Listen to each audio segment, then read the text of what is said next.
नमस्कार दोस्तों, मैं डॉक्टर अनुभव शुक्ला, आयुर्वेदाचार्य। आज हम जिस विषय के बारे में बात करने जा रहे हैं उसके बारे में मैंने पहले भी कहा था कि मैं इस विषय में बात करूंगा। और वो विषय क्या है? एक रोग है जिसको बोलते हैं कर्क रोग या कैंसर का रोग, जो कि आज की दिनचर्या के हिसाब से ये दिन प्रतिदिन बढ़ता चला जा रहा है। जब आज से करीब 15 साल पहले जब मैं पिता के साथ में अपने प्रैक्टिस करने की शुरुआत की मैंने, तो ये केस एक आध साल में एक आध बार आते थे और लगभग लास्ट स्टेज वाले ही होते थे। लेकिन मैंने देखा कि कुछ समय अंतराल के बाद में ये केसेसों की संख्या धीरे धीरे बढ़ती चली गई। अब इसके कारण कोई भी हो सकते हैं, जो मैं कारण भी आपको बताऊंगा, क्योंकि दुनिया इस समय आधुनिकता की दौड़ में भागी चली जा रही है। अपना खान पीन पिछले 10 से 15 साल में या 20 साल में आप देखेंगे, हमारा खान पीन, हमारा रहन सहन, हमारा आचार विचार सब कुछ बदला है, जो इसका बहुत बड़ा कारण है। मैं आपको प्रैक्टिकल करके भी बताऊंगा कि वाकई में ये किस तरह से इसके लिए रेस्पॉन्सिबल है, डायरेक्टली और इनडायरेक्टली भी। यहाँ पे ये मैं बताता चलूँ कि भारतीय खान पान का मतलब ये है कि जो हम रोज़ खाते हैं, दाल चावल रोटी सब्जी सैलेड, जो भी हम फल फ्रूट खाते हैं वो डेली में।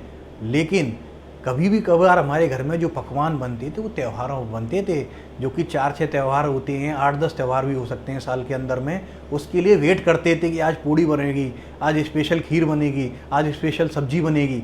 वो चीज़ हमने डेली शुरू कर दिया। हमने तो डेली फ्राइड आइटम खा रहे हैं हम। किस तेल से बना हुआ है, किस चीज़ से उसका बना हुआ है।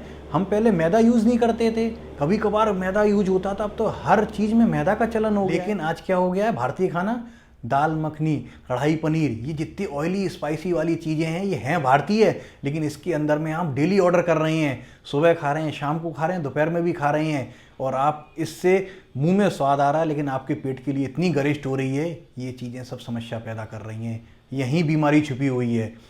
आपने देखा होगा कि आप अगर कोई हैवी फूड खा लेते हैं तो उसको आपके शाम को भूख नहीं लगेगी, लेकिन फिर भी आपके मुंह में स्वाद होने की वजह से आप दोबारा फिर ऑर्डर कर रहे हैं, और तरह तरह की चीज़ें आ रही हैं जिसके अंदर में ढेर सारा बटर पड़ा हुआ है, ढेर सारा पनीर पड़ा हुआ है। आपके शरीर में ऑलरेडी इतना ज़्यादा फैट मौजूद है, और आप फैट पे फैट लेते चले जा रहे हैं, तो बीमारी आपको क्या, दूसरे को नहीं, दूसरे को होगी, आपको होगी। तो ये बहुत बड़ा कारण है। आप अपनी समस्या अपने आप बना रहे हैं। जो मैं बताना चाह रहा था कि खाने में ही बीमारी का राज छुपा हुआ है। तो भारतीय खान पान वो भी था जो हम पहले खा रहे थे, और आज जो खा रहे हैं कहने को वो भी इंडियन फूड है, लेकिन ये चीज़ प्रॉपर नहीं है जो हमारे शरीर के लिए बनी है। अब जैसे कि हमने ये सब आहार विहार बाहर का खा लिया हमने, कि उसके बाद हम कर क्या रहे हैं? जाके आराम से लेट गए बेड के ऊपर में, टीवी देख रहे हैं 2 घंटे, मोबाइल चला रहे हैं 3 घंटे, एक्सरसाइज जीरो है, जाके तुरंत हम टीवी देख के करके सो गए। और जो पेट में पड़ा हुआ भोजन है, अब वो पचने में कितना टाइम ले रहा है? जिसको कि सिर्फ 2 घंटे लगने चाहिए वो 4 से 8 घंटे तक लगा रहेगा। आलस बना रहेगा, शरीर को ज़्यादा मेहनत करनी पड़ेगी, शरीर की ऊर्जा ज़्यादा खर्च होगी। सुबह आप लेट उठेंगे, इसकी वजह से लेट उठेंगे तो आपका मेटाबॉलिज्म जो सुबह शुरुआत होनी चाहिए उसकी, वो स्लो शुरू होगा या ख़त्म हो जाएगा बिल्कुल। आपकी एक्सरसाइज करने का बिल्कुल भी मन नहीं करेगा। ये गरिष्ठ भोजन के लक्षण जो आपको रोज़ दिखाई देते हैं और जिसको आप नॉर्मल वे में लेते हैं, नहीं नहीं कल हैवी फूड हुआ था इसलिए मैं थोड़ा देर लेट हो गया था, ये कारण शुरुआत वहीं से है, खाने से, कि लेट हो गए आप। नहीं तो खाना अगर आपका पच गया तो आपको नींद भी जल्दी आ जाएगी। और भरे पेट पे आपका पेट में फूलापन, भारीपन, खट्टी डकारें, खाना यहाँ तक भरा हुआ है, खट्टी खट्टी डकारें आ रही हैं, और तब भी उसके बाद भी आप उसके बाद चाय या कुछ भी लेने का मन करते हैं। तो ये विरुद्ध आहार विहार बोलते हैं। यानी कि आपने अपनी भारतीय संस्कृति का जो हमारा पुराना खान पीन था घरेलू, उसको छोड़ के ये जो मॉडर्नाइज वाला खाना हो गया, ये आपको परेशानी पैदा कर रहा है। और ये समस्या रोगों की उत्पत्ति कारण है।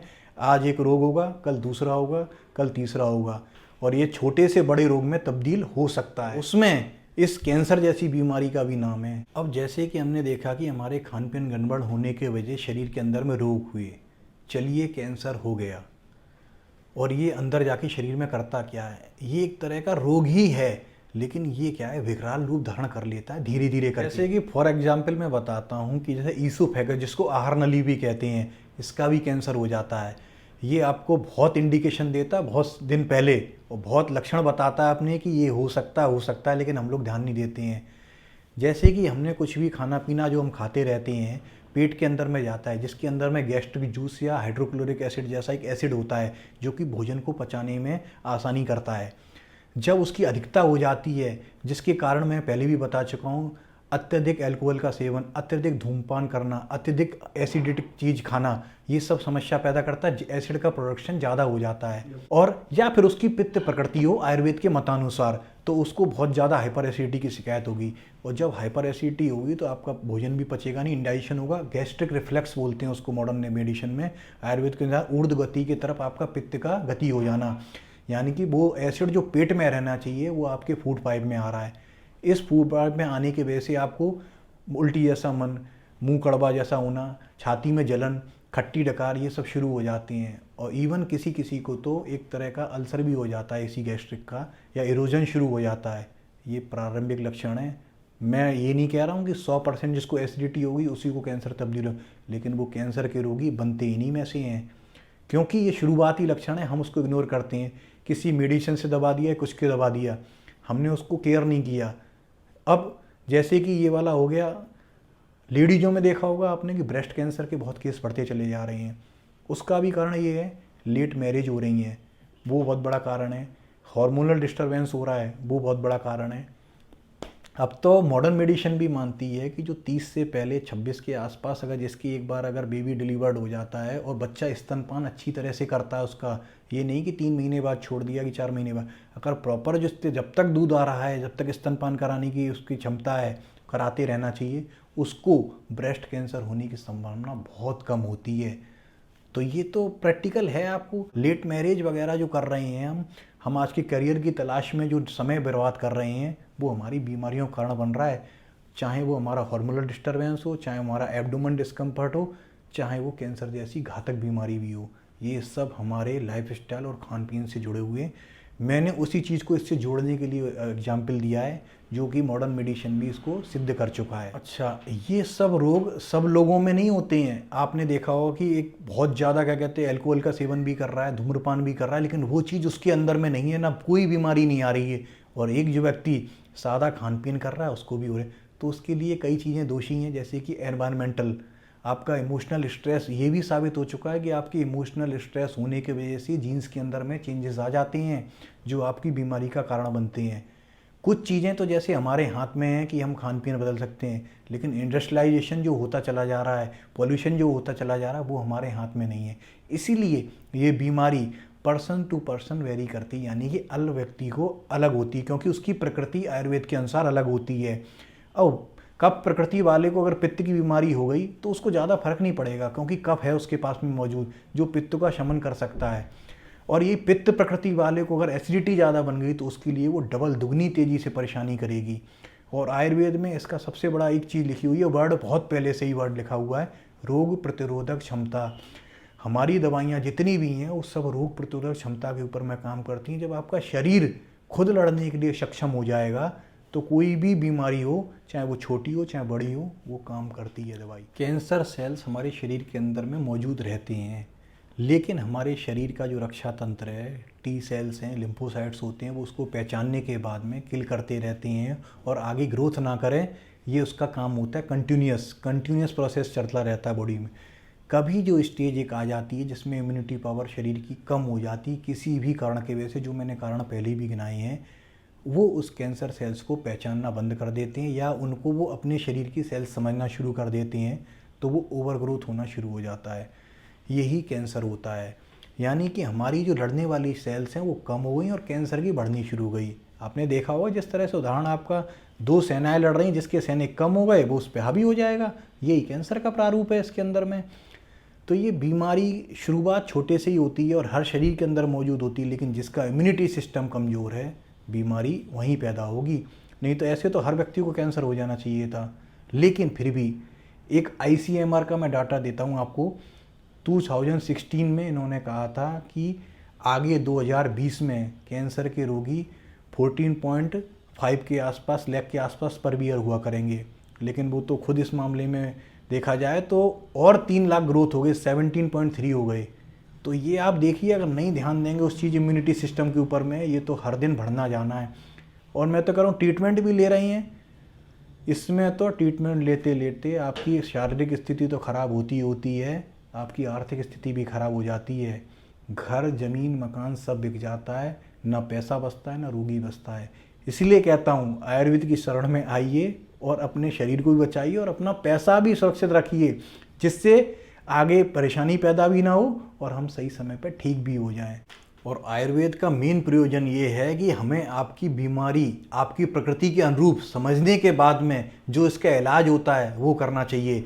और ये हर रोगी के हिसाब से अलग अलग होता है, ना कि एक ही दवाई सबके ऊपर काम कर रही है। अब जैसे कि मॉडर्न मेडिसिन में या एलोपैथिक मेडिसिन में, चिकित्सा में जांचें खोजें बहुत हो गई हैं। आपको दवाई खिलाए चले जा रहे हैं, खिलाए चले जा रहे हैं, खिलाए चले जा रहे हैं, और 10 साल बाद मालूम पड़ रहा है कि वो दवाई तो अब काम नहीं कर रही, या फिर उसके साइड इफेक्ट हार्ट के ऊपर ज़्यादा पड़ रहे हैं, किडनी के ऊपर पड़ रहे हैं। तो जिन लोगों ने दवाई खा चुकी वो तो बीमार हो चुकी एक पीढ़ी आपकी पूरी, और जो बीमार पीढ़ी आगे देश को कहाँ ले जाएगी। जब बीमारी बने रहेंगे तो आर्थिक स्थिति भी हमारी डामाडोल होगी। ये तो एक तरह का मतलब फंसाने जैसी चीज़ है कि आज जो आपको आराम मिल जाएगा, फिर देखते हैं कल क्या होता है। कल रिसर्च आती है, मालूम पड़ा कि बहुत गड़बड़ है। आयुर्वेद में ऐसा कुछ भी नहीं है। जितनी भी क्लासिकल मेडिसिन आयुर्वेद की शास्त्रोक्त दवाइयाँ हैं वो 5000 साल पहले जिस नाम से चल रही थी आज भी चल रही, वो कभी बंद नहीं हुई हैं। इसका उदाहरण ये है कि वो कभी भी बिना नुकसान के शरीर के अंदर में फ़ायदा पहुंचाने का काम करती है। और रिसर्च करने वाले इसके ऊपर प्रैक्टिकली भी रिसर्च कर चुके हैं और डेटा भी मौजूद हैं। चाहें तो आप उसको देख भी सकते हैं, क्योंकि ये दवाइयाँ कभी बंद नहीं होती, विदाउट साइड इफ़ेक्ट हैं। भाई हम शरीर के अंदर में शरीर को अच्छा बनाने के लिए काम कर रहे हैं दवाइयों के द्वारा, ना कि उसको एक को ठीक कर रहे हैं 10 को बीमार कर रहे हैं। तो ये बहुत बड़ा कारण है। आयुर्वेद के अनुसार में हर रोगी अलग अलग होता है, एक केमिकल सबके ऊपर में काम नहीं करता है। तो उसी अनुरूप से उसकी दवाई प्रकृति के अनुरूप है कि मतलब उसकी सुकुमार प्रकृति है तो उसके हिसाब से अलग दवाई बनेगी, चाहे वो रोग कोई भी हो। छोटी बीमारी से लेकर बड़ी बीमारी तक आयुर्वेद रोग प्रतिरोधक क्षमता पे ही काम करती है। इसमें प्रिवेंशन सबसे पहले लिखा हुआ है कि प्रिवेंशन बहुत ज़रूरी है। जब प्रिवेंशन फेल हो जाता है बाई चांस, तो फिर इसमें हमें फिर प्रॉपर मेडिसिन लेनी पड़ती है, उसके हिसाब से वैद्य के ही अनुसार चलना पड़ता है। कुछ लोग कहेंगे कि अरे भाई हम तो प्राकृतिक संसाधनों के द्वारा आयुर्वेद में पुराने ज़माने में ले जाना चाह रहे हैं, आज की डेट में ऐसा है, आज की डेट में वैसा है, बहुत आगे बढ़ते चले जा रहे हैं। तो फॉलोवर तो बने, लेकिन ब्लाइंड फॉलोवर ना बने।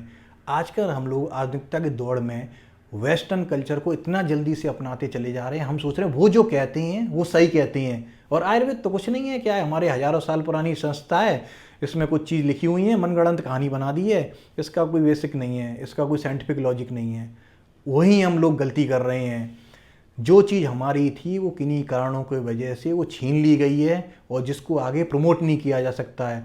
दुर्भाग्य का बात है कि इसके अंदर में चाहे सरकार हो, चाहे माहौल हो, चाहे एटमॉस्फेयर हो, या हमारे जो भी हैं वो उसको प्रॉपर तरीके से समझा नहीं पा रहे हैं ये चीज़ क्या है।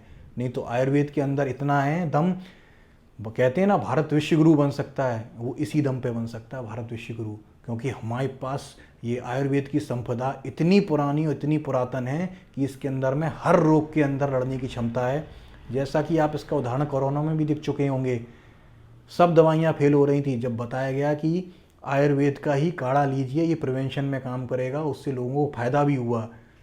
तो ये इम्पॉर्टेंट चीज़ मैं कहता हूँ कि हर दवाई इसमें निकलेगी, मौजूद है, कि ये हमारे आसपास मौजूद है दवाइयाँ, लेकिन उसको समझने वाला चीज़ चाहिए। और हमें विश्वास के साथ में, दृढ़ विश्वास के साथ में इस चीज़ को अपनाना पड़ेगा कि नहीं, जो चीज़ हमारे पास में मौजूद है वो साइंटिफिक भी है और वो आराम से काम भी करती है। अब हम बात करेंगे उपचार में।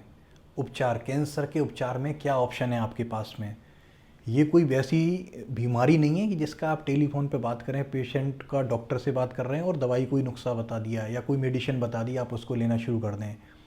ये प्रॉपर अगर वैद्य के पास में जाएंगे, हमारे पास में आएंगे, तो हम पेशेंट की, रोगी की प्रकृति को समझेंगे, उसके अनुरूप नाड़ी के द्वारा परीक्षण करके पेशेंट को देखेंगे इसके लिए कौन सी दवाई सूटेबल है। उसकी हिस्ट्री समझने के बाद देखेंगे किस तरह से ये रोग शुरुआत हुई और हम इसको किस तरह से समापन की तरफ ले जा सकते हैं। रोग की हमें कारण है कि उसकी उत्पत्ति का पता लगाना कि इसके कारण क्या है, उसी हिसाब से मेडिसिन तैयार होती है। तो बहुत इम्पॉर्टेंट चीज़ है कि आप मतलब वैद्य से सलाह ज़रूर लीजिए, चाहे उसका अटेंडेंट आए, अगर रोगी आने में अक्षम है तो आप उसकी रिपोर्ट्स भेज सकते हैं या फिर उससे वीडियो कॉल की जा सकती है। मतलब इनडायरेक्टली कहीं ना कहीं तो उसका हमें चाहिए, उसकी प्रकृति पता लगनी बहुत ज़्यादा आवश्यक होती है। हमने कोई आयुर्वेद के पैकेज थोड़ी बनाए हैं कि ये सब पे काम करेंगे। पेशेंट के हिसाब से हम लोग पर्सनलाइज्ड मेडिसिन तैयार करते हैं। जिस तरह का रोगी है, जिस तरह का रोग है, या फिर जिस तरह का जिस पार्ट में कैंसर है, उसी हिसाब से फिर पता चलता है हमको। तो ये बहुत इंपॉर्टेंट चीज़ है। नहीं, बाकी को तो आप दवाई का जो लेना चाहें तो मेडिकल स्टोर से आप कुछ भी पैकेज ले लीजिए, दे देंगे आपको बिल्कुल एकदम। तो ये बहुत ज़रूरी चीज़ है कि डॉक्टर से मिलें, उसके अनुरूप सलाह लें और उसी के हिसाब से दवाई फॉलो करते रहें। बहुत अभूतपूर्व फ़ायदा मिलेगा और मिला भी है लोगों को। ये तो मैं आपको बताना चाहूँगा बिल्कुल इस चीज़ के बारे में। आप विश्वास करेंगे और दवाई लेंगे नियमित समय से तो ज़रूर इसके अंदर में फ़ायदा मिला और मिला है लोगों को।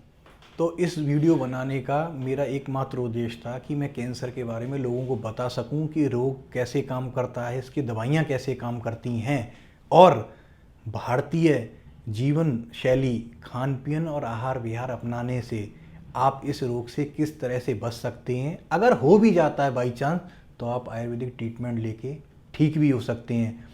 तो आप ये समझ सकते हैं, आप भारतीय खान पान अपनाएं और भारतीय जीवन शैली दिनचर्या अपनाएं और इस रोग से बचने की कोशिश करें।